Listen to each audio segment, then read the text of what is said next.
네, 사랑하는 선생님 반갑습니다. 저는 더타로티스트의 제이입니다. 자, 오늘부터는요, 제가 저희 센터에서 명상할 때 나는 소리 한 번씩 이렇게 녹음을 해서 그때그때 업데이트를 해서 저희 인트로 혹은 아우트로 이제 영상 시작 혹은 끝에 들려드리려고 노력할게요. 왜냐면 이 타로라는 것 역시 마음 수행의 일종이거든요. 타로를 공부하는 것도 선생님 평생의 마음의 공부 수행의 일종이에요. 공부 자체가. 그리고 이 타로를 가지고 내담자를 대하고 상담을 해주고 내담자를 수용하고 이해한다는 것. 이 엄청난 평생에 우리가 돌을 닦아가고 선업을 쌓아가는 과정이거든요, 분명히. 그러니까 단순히 우리가 물건을 제공해서 편리함을 제공하는 것 역시 사회의 보탬이 되는 일이지만 내가 상대방의 마음을 이해하고 수용함으로써 서로에게 어쨌든 위안이 일어나고 또 그런 어떤 행을 제공함에 있어 나의 부족함을 보완하기 위해 공부하는 것, 또 나의 부족함을 알고 있지만 또 어떨 때는 정말 지치고 어려움을 느끼지만 그럼에도 불구하고 상대방을 배려하고 내가 더 좋은 현명한 답을 주기 위해 수용적으로 노력하는 것, 이런 것들이 모두 애정에 기반한 선업이다, 그죠? 선업. 이제는 그 기적 수업이라고 해요. 서양에서 가장 영적으로 좀 교과서가 되는 내용이에요. 성경이고 예수님의 말씀이기도 해요. 일종의. 근데 영성에 대해서 아시는 분들은 기적 수업에 대해서 좀 많이 들어보셨을 것 같아요. 거의 모든 영적인 것의 교과서격이 된다고 보시면 돼요. 물론 기적 수업을 꼭 봐야 하는 건 아니에요. 어떤 영성서적이라 하더라도요, 선생님 내 마음에 울림을 주면 오케이예요. 만약에 내가 영적인 길에 대해서 공부하고 싶은데 이것이 옳은지 그른지 내가 쉽게 판단하기 어렵다 싶다면 첫 번째는요, 옳고 그름을 따지지 않고 맞는지 틀리는지의 여부와 무관하게 내 마음에 위안을 주고 울림이 주는 쉬운 책부터 도전을 하시는 게 좋아요. 그리고 내가 공부를 했는데 이 말이 참 나에게 도움이 되고 와닿는다 하면 일단은 접해보는 게 좋아요. 이게 맞고 틀리고 코렉트 정정하는 건 그 다음의 문제거든요, 선생님. 처음에는요, 아주 입문 때는 내가 내 마음에 와닿고 위안이 되고 받아들여지고 내가 자기를 사랑할 수 있도록 도와주는 방향이 있고 내가 바로 설 수 있게끔 도움을 준다면 그것이 선생님께 영적 교과서, 그 순간에 선생님께 영적인 인연일 수 있어요. 그런데 이제 이렇게 어느 정도 가다 보면요, 자연스럽게 나의 수준과 나의 인연법에 맞는 교과서가 나타나요. 꼭 처음부터 기적 수업을 읽을 이유는 없어요. 제가 아기 때, 고등학생 때인가 호모 스피리투스라는 그리고 나의 눈이라는 데이비드 호킨스 박사의 책을 봤는데 한마디도 이해가 안 되더라고요. 맨 처음에 그 책을 접했을 때 글자를 읽는데 글자를 읽은 거지 그게 저에게 그러니까 입력이 안 됐다는 거예요, 선생님. 그때 당시에. 그러니까 뭔가 되게 어려운 말을 써서가 아니라 내가 체험해보지 않았던 일들에 대해서 어떤 굉장히 형이상학적으로 기술되어 있어서 이게 아예 이해가 안 되는 거예요. 그렇게까지 공부하는 것에 무언가 감흡되어서 진보가 일어났는지 어느 순간 갑자기 그 모든 게 100% 이해했다면 선생님 100% 이해했다면 잘못된 말일 것이고, 그때 고등학생 때보다는요 온전하게 이해가 되더라고요. 좀 그런 순간들이 와요. 그래서 많은 책들이 있는데, 그래서 혹시라도 영적인 것 공부를 하고 싶으시면요, 이게 자기 사랑과 관계가 됐는지, 또 더 넘어서 뭔가 영적이라고 해서요, 수준을 높인다, 제3의 눈을 뜬다, 어떤 영적인 능력을 얻는다, 이런 말들을 하면요 100% 사술입니다. 내가 제3의 눈을 완전히 영안을 뜬 사람이고, 그러니까 그렇게 말할 수는 있어요, 선생님. 쿤달리니 각성이 됐다 이렇게 말할 수는 있죠. 선생님, 저는 각성자는 아니지만 그 비슷한 체험은 우연히 했던 사람. 얘기를 하려는 건 영적인 체험, 영적인 어떤 성숙, 이런 것들은 선생님 돌을 닦아서 일어나는 게 아니에요. 돌을 닦아서 일어나는 게 아니에요. 어떨 때 아니 제이쌤이 저 많은 것들을 어떻게 저렇게 이어서 이해를 해서 표현을 하는 거지, 좀 저걸 다 찾아보고 저렇게 갖다 붙이는 건가? 많은 생각이 드실 때도 있을 것 같아요. 어떤 능력이 생겼다고 말하면 거짓말이고, 영적으로 조금 익숙해지고 능숙해지는 경향은 있어요. 예를 들면 책을 많이 읽어본 사람이 책 읽는 거에 안 읽은 사람보다는 더 익숙하겠죠, 선생님. 독해에 있어서. 그러니까 그런 차원의 익숙해짐이라는 게 있어요, 영적인 삶에 있어서도. 타로라는 것도 마찬가지예요. 영적인 성장에 대해서 말하고 있는 일종의 스토리죠. 그래서 이 타로 공부도 마찬가지예요, 선생님. 타로 한자를 더 열심히 배우는 것도 중요한데 내가 영적으로요 닦이고 정화가 되고 진일보하면 안 보이던 것들이 저절로 보이는데, 눈을 번쩍 뜨세요라고 제가 비약해서 말을 하긴 했지만 눈은 누구나 떠져 있어요. 내가 그 눈을 맑히지 않았을 뿐, 정화해주고 맑히지 않았을 뿐 누구나 눈이라는 건 가지고 있죠. 선생님, 누가 남보다 나아서가 아니라 단지 선생님, 운동을 많이 한 사람이 하지 않은 사람보다 체력적으로 더 탄탄하듯이 좀 내가 그 영적으로 좀 더 개발하는 방법, 좀 더 능숙해지는 방법을 안다면 그렇게 발전을 했겠죠. 다만 지금까지는 내가 방향도 몰랐고 방법도 몰랐고 좀 접근하기도 너무 어렵고 하다 보니 좀 동떨어져 있었다고 생각해야 될 것 같아요. 그렇죠, 선생님. 그래서 누가 더 선생님, 누가 선생님께 나는 뭐 제3의 눈을 뜬 사람이고 어마어마한 영적 능력이 있어, 선생님, 제가 좀 거만하게 말씀을 드리겠습니다. 그렇게 말하는 사람은 아직 그 선이라는 것의 시작에 접근하지 못했다고 보여져요, 선생님. 이게 좀 거만하고 누군가를 판단하는 것만큼 나쁜 것은 없는데요, 선생님. 이게 요즘에 제게 생긴 나쁜 어떤 아주 나쁜 버릇과 습관이에요. 아주 잘못된 거죠, 선생님, 제 스스로. 근데 이제 잘못됐지만 교육 차원에서 선생님, 제가 좀 더 말씀을 드리고 싶다는 거예요. 교육 차원에서 뭔가 선생님이 보셨을 때 옛날에 선생님, 제가 그만큼 사이비도 많다는 거예요. 제가 이 얘기를 왜 하냐면 타로 하시는 분들이 내가 그러니까 뭐 죄송해요, 타로 굉장히 영적인 세계에도 관심이 많은 분일 가능성이 다분해요. 선생님, 제 성격을 아시겠지만 강의를 들어보시면 저는 선생님 분명하게 설명되어야 하는 성격이거든요. 선생님들이 제 수업을 들으시고 마음에 드신 이유도 상당히 논리적이다. 내가 어디에서도 보지 못했던 타로에 관한 논리에 대해서 설명한다, 제이쌤이. 아닙니다, 선생님. 두 번째는요, 영적이라는 것은 반드시 사랑에 다 있어야 돼요. 선생님은 저를 사랑하시니까 저에게 공짜로 강의해 주십시오, 이런 얘기는 선생님 정말 자주 듣는 얘기예요. 그러니까 사실 레퍼토리처럼 사랑을 한다고 무조건 공짜로 줘, 그게 사랑이 아니고, 그렇게 말하는 진짜 진정한 사랑은 어떤 사회의 규율 속에서 정확히 지킬 것은 서로 매너를 가지고 지켜가되, 그렇게 말하는 상대방을 비난하지 않고 그 사람의 입장이 좀 얼마나 또 어려울 수도 있겠다, 정말 또 간절할 수도 있겠다, 그 사람의 입장을 어떤 한 번 더 그 사람의 입장에서 이해하고 존중하고 배려하는 것이 사랑이죠. 그러니까 사랑한다고 모든 걸 다 퍼줘야 돼, 이런 건 아니에요. 아니지만 무언가 좀 내가 느꼈을 때 부당한 상황, 그리고 내가 느꼈을 때 좀 어려운 상황, 좀 말이 안 되는 상황, 이런 것들이 계속적으로 발생을 한다 할지라도 이 세상이 나에게 말해주려고 하는 것이 무엇일까, 이런 걸 좀 더 이해하고 받아들여가는 과정에 우리가 나아가고 있는 거죠. 타로도 마찬가지예요, 선생님. 타로도 그러한 것들을 이야기를 하고 있습니다. 그래서 타로를 배우는 것이 일종의 영적인 구도를 배우는 것과 같아요. 그리고 어떤 마음 수행이죠. 마음 공부, 영적인 어떤 생활화.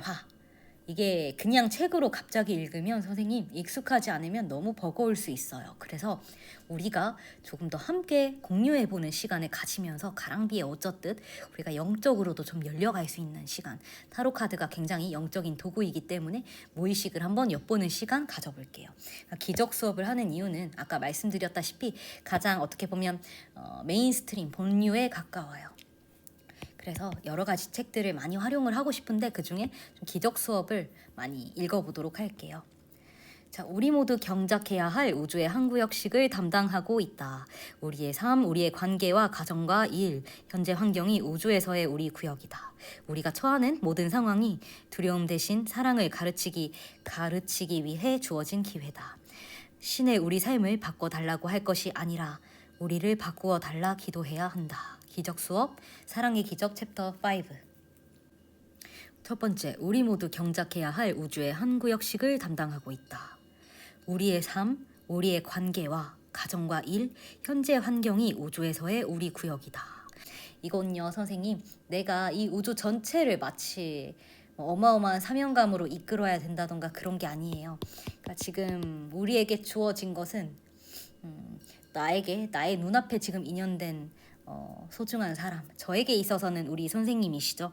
또 우리 선생님께 있어서는 지금 이 순간 저인 거고, 이렇게 서로가 서로의 관계를 하고 있고, 또 우리 선생님께는 또 선생님을 믿고 찾아오시는 내담자가 되겠죠. 그러니까 그 인연이 분명히 가볍게 지어진 것이 아니라는 거예요. 그래서 분명히 우리는 서로가 인연이 있어서 맡은 바 고리가 있어서 만났기 때문에 강사와 수강생 혹은 상담사와 내담자 여러 역할로 각자가 만났지만요.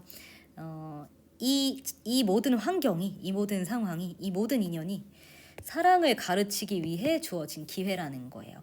두려움 대신 사랑을 가르치기 위해라는 것은 사랑의 반대말이 무관심이냐? 그렇지 않고요. 두려움이에요. 우리가 의식 차트를 보면요. 위로 올라갈수록 지구의 사랑에 가까워지는 거고 초월이죠. 아래로 내려갈수록 두려움이에요. 그러니까 사랑하지 않음이라는 것은 일종의 무관심이 아니라 두려움인 거예요. 그러니까 사랑하면 신뢰하고 믿기 때문에 여유가 있고 편안하고 안심하고 모든 것을 내어줄 수가 있는 건데 생각하지 않기 때문에 의심하고 믿기 어렵고 그러니 두려움이 기저에서 발생을 하고 그로 인해 방어 기제가 나타나고 이 방어 기제를 건드리는 사람이 생기니 화가 나고 이런 과정을 거치는 거죠, 선생님. 그래서 그러한 비사랑, 사랑이 아닌 것 대신에 정말 온전히 내가 나의 방향에서 내어줄 수 있는 것들을 가르칠 수 있는 가르치기 위해 나타난 기회라는 거예요. 사랑을 한다는 것이 내 것도 가리지 않고 무조건적으로 전적으로 내 살 다 떼어줘야 돼 그런 의미는 아니에요, 선생님. 당연히 그런 것은 아니고 다만 나를 해치려 하거나 나에 대해 악담을 하거나 또 나에게 일면식도 없지만 참 근거 없는 말을 한다던가 많은 경우가 있겠죠, 선생님. 나와 의견이 다르다던가 그런 많은 과정들 중에서도 그 상대방에 대해서 상대방이 어떠한 두려움 때문에 저렇게 행동하고 말을 하겠구나, 상대방이 어떠한 자기의 숨기고 싶은 현실로 인해 공격하는 방식을 이용을 하는구나, 이렇게 상대방을 보다도 입장을 한 번 더 헤아릴 수 있는 노력이라는 것, 그런 열린 자세, 그런 보다 성숙하고 배려심 있는 자세가 바로 사랑이죠, 선생님. 그래서 신의 우리 삶을 바꿔달라 할 것이 아니라 우리를 바꿔달라 기도해야 된다. 그러니까 방금도 말씀드렸지만요. 저 사람 왜 저래요? 저 사람 치워주세요. 이게 아니라 저 사람이 이해가 되기 때문에 어떤 심적으로 이해가 되기 때문에 그 사람에 대한 어떤 분노의 감정 그리고 어떤 불편한 감정을 내가 받아들이고 해소할 수 있도록 도와주세요. 이렇게 하는 것이 영적으로 진일보하는 방법이죠. 제가 예전에 썼던 글 중에 현대 사회에서 이제 사회인들이 너무나 멘탈이 약해지잖아요. 그러니까 멘탈이 약한 이유가 뭐예요, 선생님? 멘탈이 약한 이유 자체가요. 어떤 갈등 상황에 있어서 이걸 내 감정을 스스로 받아들이고 수용하고 공포, 두려움, 이런 패닉 상태를 온전히 수용하고 함께 있는 그런 수용의 경험치가 좀 낮아서 그렇거든요. 예를 들면 누구나 공포스러운 상황, 두려운 상황 이런 것들이 있어요. 쌤도 많이 정말 숱하게 그런 상황이 많았죠. 쌤이 누군가보다 멘탈이 강하다면 그런 끊임없는 상황에 대한 수용적인 태도를 취했기 때문이라고 봐요. 예를 들면 선생님, 저는 남동생이 장애가 있잖아요. 근데 이런 경우 지금은 그렇지 않는데 아기 때는 더 아무 때서나 그냥 쉬 가고 싶으면 이걸 어른 같으면 참지만요, 아이니까 아주 그냥 애라고 봐야 되니까 못 차게 하면은 이제 바지를 팍 내려버리는 거예요. 사람들이 쳐다보고 당황스럽죠, 선생님. 근데 그 자리에서 당황스러운 건 이상한 거야도 아니고 당황스러운 게 자연스러운 거야 하는 제 감정을 받아들이고 순간에 당황스러움이 있더라도 이걸 좀 더 이제 이 아이가 장애가 있으니까 이 아이가 이 상황을 잘 헤쳐나갈 수 있도록 누나로서 좀 케어해주는 일을 한다던가. 요새 사람들이 좀 뭘 보냐면 가르쳐 주지 않으면 대처하기 어려워하는 걸 많이 봐요. 선생님, 이럴 때는 어떻게 해야 돼요? 그건 누가 가르쳐서 되는 것이 아니라 우리가 그 상황에 수용하고 현명하게 헤쳐나가는 방법들을 우리가 몸소 수없이 겪으면서 경험으로 쌓이는 거다, 그죠? 타로 카드도 마찬가지예요. 선생님, 타로 카드에 대한 해석 그리고 수용 대처 능력도 마찬가지죠. 선생님, 이럴 때는 어떻게 해야 되나요? 이것보다도 이게 제이쌤이 가르쳐준 원리에 기반해서 어떤 상황과 질문이 있었을 때 그 원리를 잘 이해하면요, 순간에 내가 초보자라 당황스럽다 할지라도 침착하게 카드를 보고 그 원리를 떠올리고 카드에서 보이는 바에 열려 있다 보면 충분히 읽히고 그 또 내담자가 나와 적절히 소통되고 내담자와 마음을 나누다 보면요, 내담자가 또 알려주기도 하고 그럼 그 상황에 맞춰서 카드가 읽히는 그런 경험을 몇 번만 하면요, 그때부터는 선생님이 감을 잡고 별로 어려운 것이 아니에요. 타로 리딩이라는 것이. 그러니까 흐름이 그렇게 되어야 하는데 뭔가 머릿속에 내용을 입력해 놓고 소통과 공감 그리고 어떤 수용적인 자세 자세 없이 무조건 말로 해결을 하려고 하면요, 정말 좀 갇히게 돼요. 그래서 우리가 마찬가지예요. 신의 우리 삶을 바꿔달라고 할 것이 아니라 우리를 바꾸어달라 기도해야 된다, 이렇게 되어 있는데 이런 거예요, 선생님. 정말로 극단적인 고통, 어려움, 힘든 상황들을 겪어도 무던하게 지나가고 그걸 마음속에 담지도 않는 사람들도 있어요. 예를 들면. 그런데 상대적으로 평가할 수는 없지만요, 상대적으로 보다 더 작은 일일 수 있는데 훨씬 더 작은 일이라고 할지라도 그게 내 인생 동안 계속 고통을 호소할 정도로 너무나 크게 느껴지는 경우도 있어요. 이건 받아들이는 사람의 차이죠. 그러니까 어떤 사람은 내게 왜 이런 시련이 계속 나타나, 이렇게 생각할 수도 있고, 또 어떤 사람은 그걸 머릿속에 남기지도 않을 수가 있어요, 선생님. 이 시련을 가슴속에 담고 있기 때문에 자꾸 재발하는 거거든요. 그런데 훨씬 더 큰 일을 겪고도 이걸 수용하고 받아들인 사람들은 재발이 없어요.